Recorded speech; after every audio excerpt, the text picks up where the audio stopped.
ఒకప్పుడు సాంకేతికత కోసం ప్రపంచ దేశాల వైపు చూసిన భారత్ నేడు ప్రపంచానికే విజ్ఞాన రారాజుగా నిలుస్తోంది.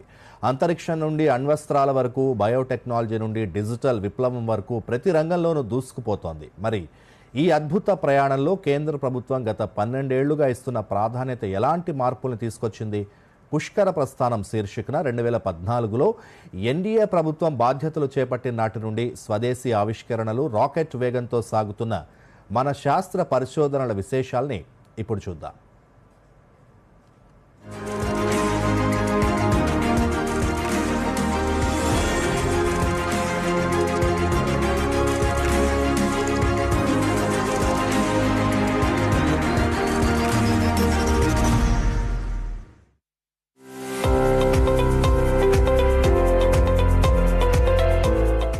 కేవలం సాంకేతికతను వాడుకోవడమే కాకుండా దేశాన్ని గ్లోబల్ టెక్నాలజీ హబ్గా మార్చే ఉద్దేశంతో కేంద్ర ప్రభుత్వం 2014 నుండి పలు వినూత్న కార్యక్రమాలకు రూపకల్పన చేసింది. గత 12 ఏళ్లలో ప్రధానమంత్రి నరేంద్ర మోదీ నాయకత్వంలో సరికొత్త ఆవిష్కరణలకు పునాది పడింది.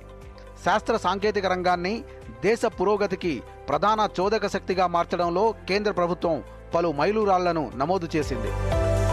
కేవలం దిగుమతులపై ఆధారపడే స్థితి నుండి స్వదేశీ పరిజ్ఞానంతో ప్రపంచాన్ని శాసించే స్థాయికి భారత్ చేరుకుంది. ఆత్మనిర్భర్ భారత్ నినాదంతో విజ్ఞాన రంగంలో సరికొత్త అధ్యాయాన్ని లిఖించింది. భారత అంతరిక్ష పరిశోధనా సంస్థ ఇస్రో గత 12 ఏళ్లలో సాధించిన విజయాలు భారత శాస్త్రవేత్తల ప్రతిభకు సంకేతం. చంద్రుడి దక్షిణ ధ్రువంపై అడుగుపెట్టిన మొట్టమొదటి దేశంగా చంద్రయాన్ 3 ద్వారా భారత్ చరిత్ర సృష్టించింది. సూర్యుడిపై పరిశోధనల కోసం ప్రయోగించిన ఆదిత్య L1 మిషన్ విజయవంతంగా కక్షలోకి చేరింది. అంతరిక్ష రంగాన్ని ప్రైవేటు భాగస్వామ్యానికి తెరవడం ద్వారా దేశంలో వందలాది స్పేస్ స్టార్టప్లు పుట్టుకొచ్చాయి. ఇటీవలే అంతరిక్షంలో 2 నౌకలను విజయవంతంగా అనుసంధానించే స్పేడెక్స్ సాంకేతికతను సాధించి భారత్ అగ్రరాజ్యాల సరసన నిలిచింది. భారతీయ వ్యోమగాములను స్వదేశీ రాకెట్లో అంతరిక్షానికి పంపేందుకు గగన్యాన్ ప్రాజెక్టును చేపట్టింది. గత 12 ఏళ్లలో భారత్ ప్రపంచంలోనే అత్యంత సురక్షితమైన, వేగవంతమైన డిజిటల్ పబ్లిక్ ఇన్ఫ్రాస్ట్రక్చర్ సదుపాయాల కల్పనకు నడుం బిగించింది. యూపీఐ సాంకేతికత దేశంలోని మారుమూల గ్రామాలకు సైతం డిజిటల్ విప్లవాన్ని తీసుకెళ్లింది. ప్రపంచ డిజిటల్ చెల్లింపుల్లో సగానికి పైగా వాటాతో భారత్ అగ్రస్థానంలో నిలిచింది. దేశీయంగా సెమీకండక్టర్ల తయారీ కోసం ప్రారంభించిన ఇండియా సెమీకండక్టర్ మిషన్ ద్వారా భారీ పెట్టుబడులు తరలివచ్చాయి. దేశంలో 10 ప్రధాన సెమీకండక్టర్ తయారీ యూనిట్లు రూపుదిద్దుకుంటున్నాయి. గ్లోబల్ సప్లై చైన్లో భారత్ నమ్మకమైన శక్తిగా అవతరించింది. నేషనల్ సూపర్ కంప్యూటింగ్ మిషన్ కింద పరం శివాయ్, పరం సిద్ధి AI లాంటి అత్యాధునిక సూపర్ కంప్యూటర్లను దేశీయంగానే తయారు చేస్తున్నారు.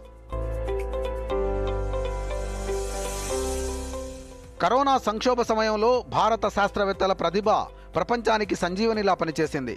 ఫార్మసీ ఆఫ్ ద వరల్డ్గా పేరొందిన మన దేశం స్వదేశీ పరిజ్ఞానంతో కోవాక్సిన్ లాంటి టీకాలను అతి తక్కువ కాలంలోనే రూపొందించింది. ప్రపంచంలోనే మొట్టమొదటి DNA ఆధారిత కోవిడ్ వ్యాక్సిన్ను తయారు చేసి మన పరిశోధకులు సత్తా చాటారు. బయోటెక్నాలజీ రంగానికి మోదీ ప్రభుత్వం ఇచ్చిన ప్రోత్సాహంతో భారత బయో ఎకానమీ ఏకంగా $165 బిలియన్ చేరుకుంది. దేశ ప్రజల జన్యువులపై పరిశోధనలు చేసి అధునాతన వైద్యం అందించేందుకు జీనోమ్ ఇండియా ప్రాజెక్టు కింద 10,000 భారతీయ జన్యువుల సీక్వెన్సింగ్ ప్రక్రియను విజయవంతంగా పూర్తి చేశారు.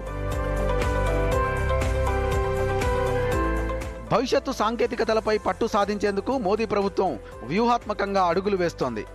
6,000 కోట్ల రూపాయల వ్యయంతో నేషనల్ క్వాంటమ్ మిషన్ను ప్రారంభించి సైబర్ భద్రత, క్వాంటమ్ కంప్యూటింగ్లో భారత్ను గ్లోబల్ లీడర్గా మార్చేందుకు చర్యలు చేపట్టింది.